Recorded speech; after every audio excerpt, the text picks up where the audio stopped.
Join me on this Harridan build and one of the scariest things I'll ever do with Forge World resin. Hi, welcome to this Tyranid Harridan reveal, and check out this big bag of goodness here. So before I dig in too much, let's have a look at the instructions. And as usual, poor as ever with a finished specimen and no actual instructions. However, I bet it's not going to be too complicated. Just look at the size of that wing. Some amazing detail on there as well. Let's compare this wing to a Damacaron and a Hierodule, and look at that, it absolutely dwarfs both of them.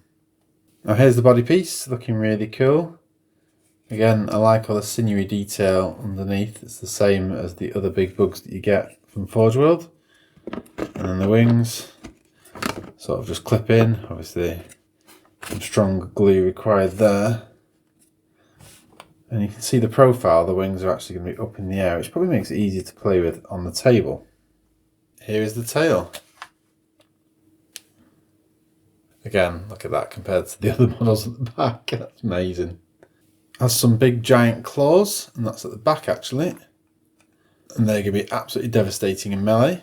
And apparently it carries some gargoyles, and you get some here that you can attach underneath somewhere. Modelled a number of there, so that's pretty cool. And finally the head and lower jaw.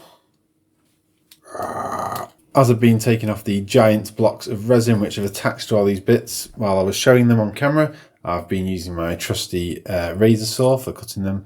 One thing to remember is the dust is really bad for you, so make sure you use a mask. And now the next stage is to go over each piece and make sure they're all really neat and smooth, so all the bits where I've cut. I need to wash it all to get rid of the release agent, and that'll take a little bit of time. A few moments later. I've given everything a good scrub, but I can see on some bits there's a really high level of shininess. But that shininess there really needs to come off, because it's going to affect the adherence of glue or primer. Even the back of this feels a bit slippy, a bit shiny, so I think I need to go back to the washing. Eventually. Everything is now clean and ready for gluing. So I'm going to use super glue, and I'm also going to use Gorilla Glue, which is amazing for sticking things that are particularly heavy or maybe not a great connection. And like with this tail, it's going to take some creative solutions to create some pressure, keeping them together so that when the Gorilla Glue expands, it doesn't push out the bit. And for one of my creative solutions, once I've added the glue to this, I'm actually going to use elastic bands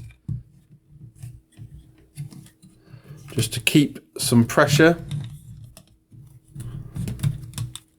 And that's enough pressure to keep them together while it's gluing. While I'm waiting for some bits to set, I'm looking at dry fitting other areas. And what I can see from these arm bits here is that the siding talon is very much angled into the body. So whichever way I put it, it's either going to be going across the body or right up against the carapace. So what I think I'm going to do with these two bits is to heat them and bend them out a bit. So all I'm going to do is do some concentrated hairdryer on these sections, and then I'll be able to flex them. So after working on warming and reshaping this arm, you can see I've got it to actually bend away from the body now, so it's not like clashing. And considering how that looks now from both arms, it's just a lot better. The arms are now glued, and depending on how much of the Gorilla Glue you use, you sometimes get a little bit push out. What I'll now do is clip, trim and file this bit down. It's quite easy to take this back down to the resin so you don't see it, and tidy it up. Interestingly, you can fit the base, and at this stage it doesn't balance, but it will kind of clip in place. It's very front heavy. The next stage is to attach a wing. Now these fit relatively neatly inside their compartments there.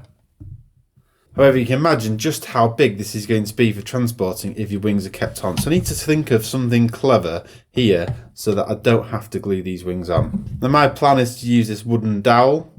I'm using this because it's so easy to cut. And I'm going to drill a hole in here. Now this makes me a bit apprehensive, but I want to drill a hole and fit a little bit of the dowel inside the base. And this is quite a thick block here. I should be able to drill into there as well without damaging the look and feel of this unit here. Now drilling resin is going to kick out a lot of dust, and I'm not going to do it here on this surface. I'm actually going to do it outside with an extension lead. I'm going to have a mask, And so I'm not going to film that process. I'm just going to drill the holes and show you what I've done. One pair of pants later. That was probably the scariest thing I've ever done, drilling into such expensive resin. And as you can see here, I've got a perfect hole for a dowel. Now on the other side, this was my first hole. I've had to use some green stuff just to make sure. And I pushed the dowel in just to create a suitable hole. The same on a wing. I've drilled down, I pushed a bit of dowel in, and I've green stuffed a bit where you could see the dowel through the meshing. It makes sense that the dowel or the rod is secured to one of the pieces, and I've used the wing in this case. This is a snugger fit, and I've put some super glue inside this cavity when I pushed it in. And as you can see, what I'll do now is push that in there. And after a little bit of wiggling and pressure, it's in. And it's actually pretty secure. It's not falling out. Same for the other side. Push it in, a little bit of pressure, and it's clipped. And we can see there that we now have a double-winged beast where things aren't falling off. And there's the model. Looking absolutely fantastic. Looking absolutely massive. And these wings are pretty secure. I can shake them, they're not coming out. But the important thing is that I can take them off for the purposes of transport. If you like this model, then check out this video next, because this is all the rules you need to play this beast, and see you again soon.